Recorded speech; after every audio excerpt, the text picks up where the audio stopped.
وسې د ښکلو نه زه لرې ګرځم مننه هسې د ښکلو نه زه لرې ګرځم ما شاید بیمار پرېږدي ښه نه کوي. سلامونه، نیکې هیلې او احترامات. زه یم خالق نور یوسفزی او راغلی یو د مندوخیلو علاقې ته.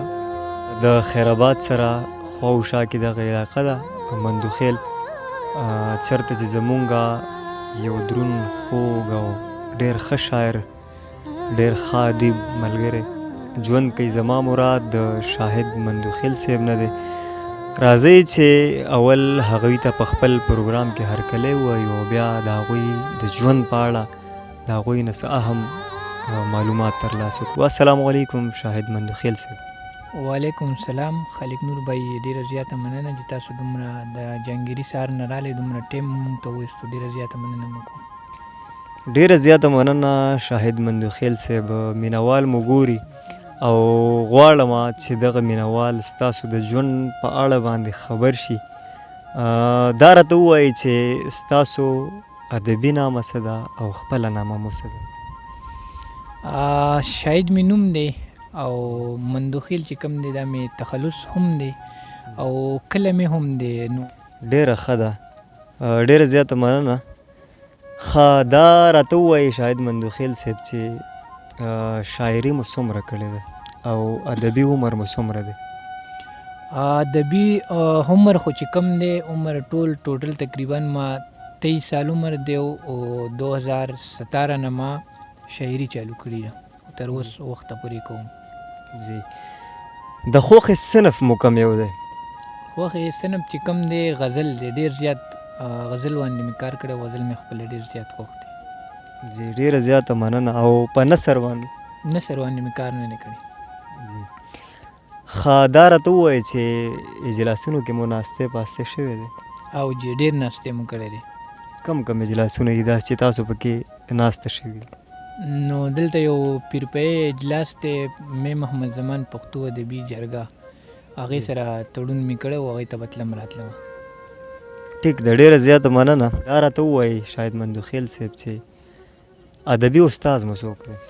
ادبي استاد خو چې کوم دی عادل استاد و، د پیرپی کلي سره تعلق ساتي. دلته خیر آباد کې دوکان و، هغه ته به تلم راتلم، ډېره سخته و خو بس تلم راتلم به ورته.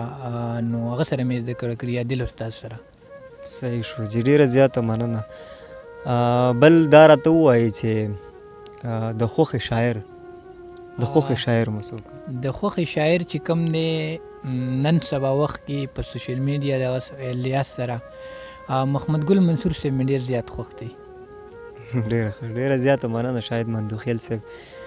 ښه، سوالونه په دې وجه درنه کوم چې دغه مینوال تاسو ګوري چې دی خبر شي ستاسو د ژوند په اړه باندې. دا راته ووایي چې تعلیم مو څومره کړی دی؟ تعلیم خو مې رښتیا درته ویم نو بالکل مې نه دی کړی. بیخي مې بس تعلیم مې نه دی کړی بالکل. دا څه وجه وه؟ تعلیم مو ولې نه دی کړی؟ اصل خبره دا وه چې زما کور نه څه مجبوري وه بس، نو په دغه واجه باندې کور مخې مجبوره وم. جی جی، صحیح ده، ډېره زیاته مننه. او کار روزګار څه کوئ؟ کار روزګار خو بس ډریونګ کوم، خپله کرش پلان کې کار کوم. ما نوم مې اورېدلی وي شاول لوډر هغه چلوم، کرش پلان کې مزدوري کوم. جی ټیک شو، ډېره زیاته مننه. ښه شاهد مندوخیل صاحب، دا راته ووایي چې د ننني دور د شاعرۍ نه تاسو څومره متاثره یئ؟ یاره زه خو یم ډېر ته نه متاثره یم، ډېر زیات و. او دا اوسنی کول چې کوم دی ځان به واچوم، نو انشاءالله چې مونږ ورسره مرسته کوو مشران شاعران چې کوم دي اوسني کول والا، نو ډېر څه به ولیکي او ډېر مخکې به لاړ شي. جی بالکل، ډېره زیاته مننه شاهد مندوخیل صاحب. بل د پښتو ژبې د اهمیت باره کې به تاسو څه وایئ چې نن سبا د پښتو ژبې اهمیت څه دی او مخکې څه و؟ یاره مخکې خو ډېر زیات ښه او نن سبا وخت کې بس ښه به ورته ویم چې ښه دی. او جی مطلب اوس چې کوم دی د پښتو ژبې پرمختګ وشو که نه، دا د مخکې نه دغه شانتې مخکې روان دی انشاءالله زی به روانه ده. ډېره زیاته مننه. شاعرانو ته به څه خواست لرئ، څه پیغام لرئ؟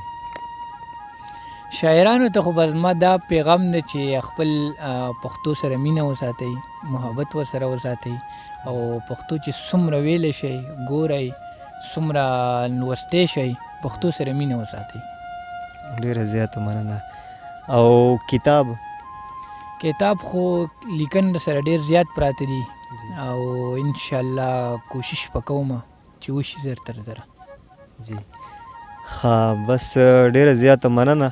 دا مینوال به ستاسو د شعرونو په انتظار وي، نو غواړو چې تاسو موږ سره خپل خواږه شعرونه شریک کړئ.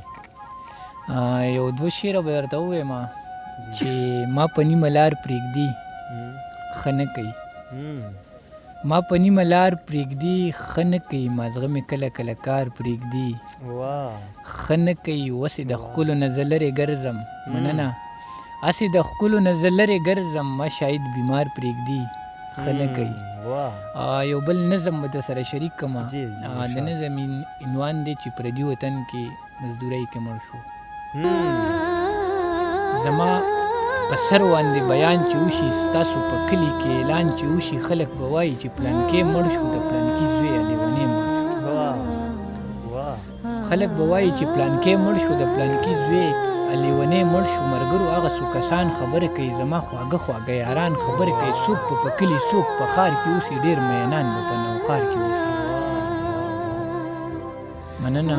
څوک په کلي څوک په ښار کې اوسي، ډېر مینان به په نوښار کې اوسي. زما د مرګ چې لیونی خبر شي، چې په ما مینه ګلالۍ خبر شي، هغې په کور کې به غوغا جوړه شي، لویو وړو به دا جړا جوړه شي. پردي وطن کې مزدورۍ کې مړ شو، د پردیس مسافرۍ کې مړ شو. پردي وطن کې مزدورۍ کې مړ شو، د پردیس مسافرۍ کې مړ شو. سمو د پسې خپل کور ته راوړو، هغه نیادبینې خوږې مور ته راوړو.